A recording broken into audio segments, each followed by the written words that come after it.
Assalamualaikum warahmatullahi wabarakatuh. Perkenalkan, saya Raisa Salsabila Rifai. Hari ini saya akan mencoba untuk mempresentasikan isi dari makalah yang telah saya buat sebagai tugas akhir dari kelas seminar akuntansi keuangan. Judul makalah saya adalah Manajemen Laba. Pada presentasi kali ini, poin-poin materi yang akan saya uraikan ada beberapa poin. Yang pertama mengenai definisi-definisi dari manajemen laba. Lalu yang kedua, pendekatan teoritis dari manajemen laba. Kemudian yang ketiga, bagaimana pola yang diterapkan pada manajemen laba. Dan yang terakhir adalah bagaimana sisi baik dan sisi buruk yang terdapat pada manajemen laba.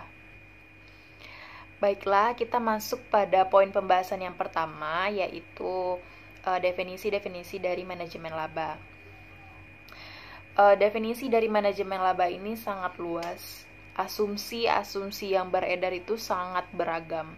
Nah, dikarenakan hal ini, maka timbullah banyaknya perbedaan dan juga banyaknya batasan-batasan terkait manajemen laba. Ada pihak-pihak yang menganggap bahwa praktik manajemen laba ini adalah suatu tindakan kecurangan yang dilakukan oleh manajer secara sengaja untuk menipu atau mengelabui orang lain, yang khususnya stakeholder. Lalu ada juga pihak yang mengatakan bahwa praktik manajemen laba ini adalah suatu tindakan yang sudah sangat biasa terjadi atau sangat lumrah terjadi dalam penyusunan laporan keuangan. Mereka menganggap bahwa selama praktik ini dilakukan sesuai dengan prosedur dan aturan akuntansi yang berlaku, maka ini bukanlah suatu tindakan kecurangan. Seperti yang sudah saya katakan tadi, bahwa sangat banyak pendapat yang berbeda terkait pendefinisian dari manajemen laba ini.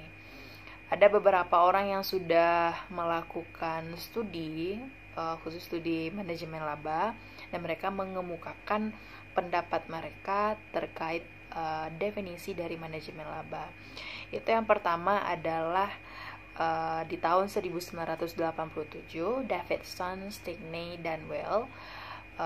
Jadi mereka mengatakan bahwa manajemen laba ini adalah suatu proses untuk menghasilkan laba pada tingkat yang diinginkan dengan melakukan upaya tertentu yang disengaja, namun tetap berpegang teguh pada prinsip akuntansi yang berlaku. Kemudian ada pendapat lain di tahun 1989, itu adalah Skipper.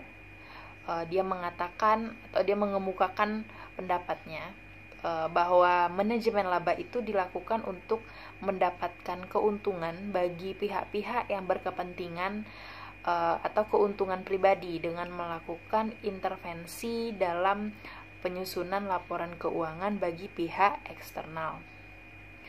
Lalu pendapat selanjutnya di tahun 1995 dari Fisher dan Rosenzweig. Mereka mengatakan bahwa manajemen laba adalah upaya manajer untuk mempengaruhi laba pada periode berjalan dan mempengaruhi keuntungan ekonomi pada periode jangka pendek. Di tahun 1998, Lewitt juga mengatakan bahwa manajemen laba adalah tindakan yang dilakukan oleh manajer untuk dapat menyamakan diri dengan inovasi bisnis yang terus berkembang.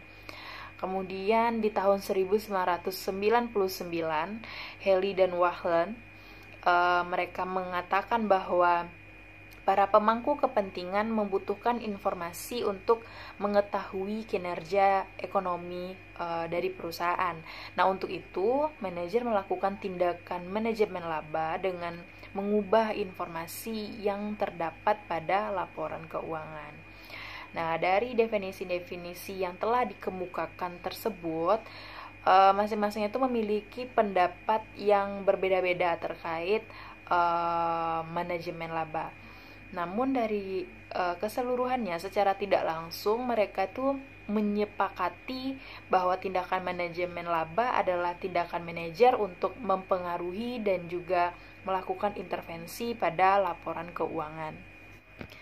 Baiklah, kita masuk pada poin pembahasan yang kedua, yaitu pendekatan teoritis manajemen laba. Terdapat 3 teori utama terkait manajemen laba. Yang pertama adalah teori keagenan, lalu yang kedua teori pemangku kepentingan, dan yang ketiga adalah teori akuntansi positif. Nah, untuk yang pertama adalah teori keagenan. Teori keagenan ini dibuat oleh Jansen dan McLean di tahun 1976. Jadi mereka mengemukakan bahwa pemilik dan manajemen perusahaan itu tidak memiliki kepentingan yang sama. Teori ini mengatakan bahwa suatu perusahaan akan sangat mudah mengalami konflik keagenan apabila mereka melakukan pemisahan fungsi pengelolaan dan kepemilikan. Transisi kekayaan dari perusahaan kepada manajer itu seringkali disebabkan oleh cara manajer dalam bekerja. Jadi mereka bekerja dengan mementingkan ego pribadi mereka yang menyebabkan kerugian bagi pemangku kepentingan. Nah, untuk mengatasi hal tersebut, perusahaan menyelaraskan insentif yang diterima oleh manajer dengan hasil kinerja mereka. Nah, Habas di tahun 2010 mengatakan bahwa masalah keagenan yang dialami perusahaan itu dapat diukur dari praktik manajemen laba. Lalu masuk pada teori yang kedua adalah teori pemangku kepentingan. Teori ini bisa dikatakan tahap lanjut dari teori keagenan. Teori ini berfokus pada perlindungan kepentingan pemegang saham oleh dewan direksi. Pengaplikasiannya dan daya intelektual yang dimiliki oleh teori ini lebih besar dibandingkan dengan teori keagenan yang hanya berpengaruh kecil dalam tata kelola perusahaan dan juga dalam hal pengambilan keputusan. Lalu teori yang terakhir yaitu teori akuntansi positif. Nah, teori akuntansi positif ini memiliki peran yang sangat besar dalam perkembangan ilmu akuntansi. Teori ini dibuat oleh Watts dan Zimmerman di tahun 1978 dan juga 1986. Teori ini menyatakan bahwa hasil kinerja perusahaan itu dipengaruhi oleh praktik akuntansi apa yang diaplikasikan. Dari hasil tersebut, manajer dapat mengasumsikan 2 perilaku. Yang pertama adalah perilaku oportunis yang lebih menyukai kepentingan mereka pada tingkat pemangku kepentingan lainnya. Dan perilaku yang kedua adalah memanfaatkan nilai perusahaan dengan sebaik-baiknya namun tetap berpegang pada prinsip akuntansi. Teori akuntansi positif ini memiliki 3 poin penting yang dapat menjelaskan tentang manajemen laba, yaitu kompensasi, ukuran perusahaan, dan juga hutang. Poin pembahasan kita yang ketiga adalah pola manajemen laba apa yang diterapkan. Jadi menurut Scott ada 4 pola manajemen laba. Yang pertama adalah taking a bath, lalu yang kedua ada income minimization, lalu yang ketiga ada income maximization, dan yang terakhir income smoothing. Nah, untuk yang pertama dulu kita bahas yaitu taking a bath, pola taking a bath. Jadi pola taking a bath ini bisa juga disebut dengan big bath. Pola ini biasa terjadi pada perusahaan yang mengalami sangat banyak tekanan atau perusahaan itu terjadinya restrukturisasi organisasi di perusahaan, misalnya pergantian direksi. Nah, pola manajemen ini, taking a bath ini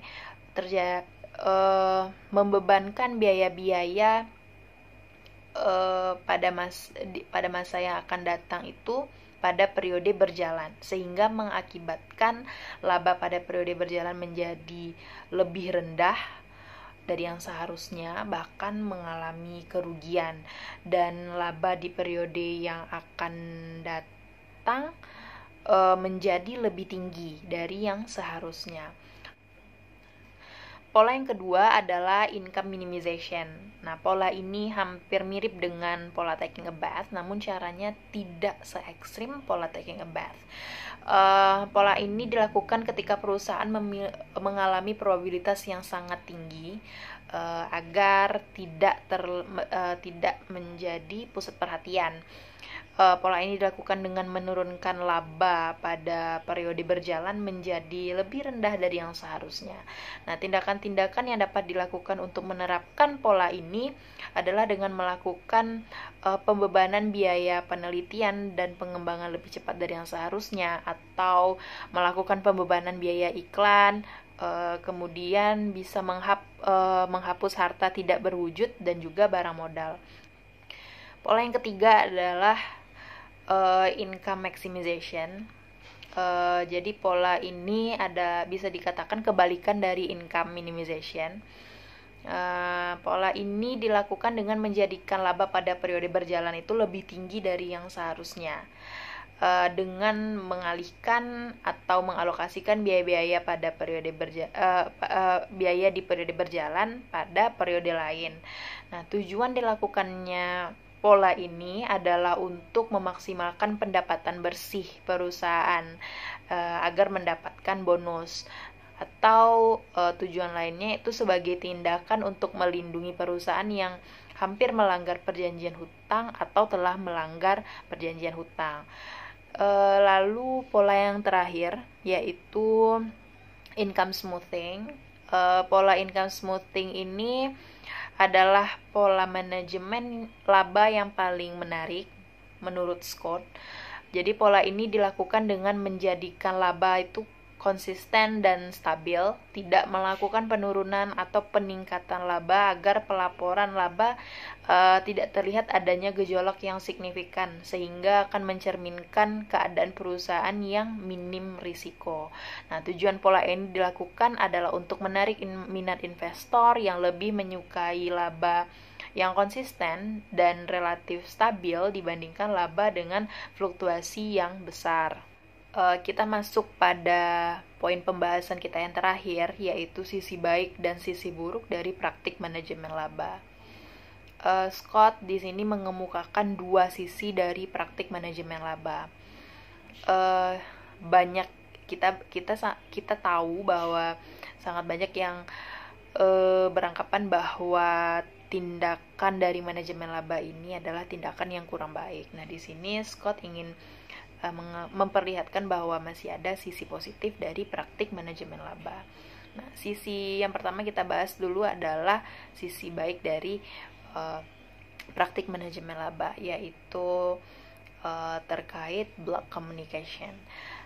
Block communication atau dikenal dengan keterhambatan komunikasi. Jadi konsep ini pertama kali bermula dari block communication concept dari Dembski dan Shepington di tahun 1987.